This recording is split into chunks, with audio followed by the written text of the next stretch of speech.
Ayan, magandang umaga mga kaguro. Basahin ko lang yung comment ni Kikay.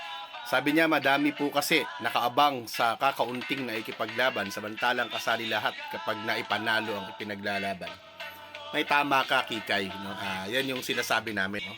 Na yung panonood no? At yung paghihintay ay nakakatulong ito no? Para lalong mapabagal no yung pagkapanalo doon sa ating mga pinaglalaban. Hindi sapat yung manood maghintay, lalo hindi sapat yung i-bash mo pa yung mga lumalaban no.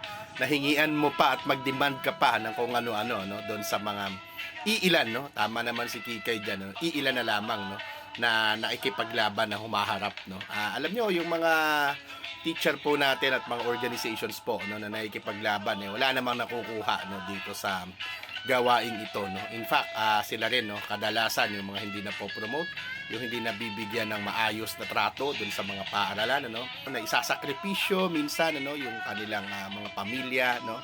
So, parang hindi yata makatarungan ano na hinihingian pa natin no na kapag hindi tayo nagtagumpay sabihin natin ang hina nyo, ang bagal nyo, etc.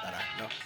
Ang kailangan natin, no, mga kapatid, ay tumulong. Ang kailangan natin iambag, no, yung kung ano man ang kaya nating iambag para sa pagpapalakas nitong mga struggles po natin. And therefore, para sa pag-commit ng tagumpay. Tandaan po natin, ano, kung hindi tayo marami, kung hindi tayo malakas. Kung hindi tayo malakas, hindi tayo magtatagumpay, no?